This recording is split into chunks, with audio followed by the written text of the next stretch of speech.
Hello, good morning সবাইকে। দেখো, এখন যেহেতু সপ্তমী পড়ে গেছে আর সপ্তমী ভোরবেলা, এখন ভোরবেলা প্রায় 4:05 হয়ে গেছে। আর আমাদের এই সপ্তমীর ভোরে কিন্তু গিরি ফোঁটা মানে হয় আর কি, যেটা দুয়ারে দুয়ারে ফোঁটা। তার জন্য দেখো আমি যেটা লাগবে সেটা সব ব্যবস্থা করে নিয়েছি। আর এইগুলো দিয়ে এখন কিন্তু দুয়ারে ফোঁটা দেবো। দেখো এখানে সব এগুলো মানে কিনে নিয়ে এসেছি।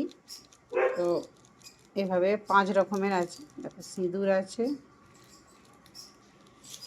আর গিরি মাটি, আর এখানে কিন্তু এটা নীল আছে, নীল গুঁড়ো। আগে কিন্তু এরকম একটা নীল গুঁড়ো দিয়ে আমরা জামা প্যান্টে দিতাম, কিন্তু এখন তো উজালা হয়ে গেছে, লিকুইড হয়ে গেছে। এটা হলুদ আছে, টোটাল 5 রকমের লাগে। এখানে 5 রকম হয়ে যাচ্ছে বলে আর আলাদা করে আর চন্দন বাঁটবো না, এখান থেকেই করে নেবো।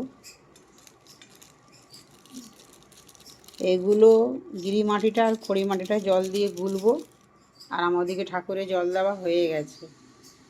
আমি অনেক ভোরবেলা উঠেছিলাম, 3টে নাগাদ সব কাজকর্ম সেরে দিয়ে আর ঠাকুরকে জল দিয়ে দিয়েছি। এবার শুধু দুয়ারে ফোঁটাটা দেবো। আর দেখো এইগুলোকে বলা হয় গিরি ফল। তো আমাদের এখানে যেহেতু শহরে অত পাওয়া যায় না, মানে গাছে পাওয়া যায় না, তো আমরা বাজার দিয়ে কিনে নিয়ে এসি। বাজারে তো পাবো। প্রত্যেকটা কিন্তু এগুলো এটা যেহেতু সিঁদুর, তো এটাকে তেল দিয়ে গুলবো। এটাকে তেল দিয়ে, হলুদটাকে নীলটাকে, এগুলোকে তেল দিয়ে মিক্স করব এরকমভাবে।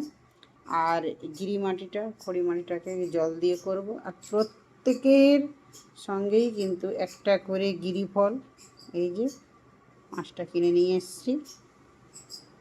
আর এই হলো, তো টোটাল যাচ্ছি এই কাজটা করতে, সেরে নিচ্ছি।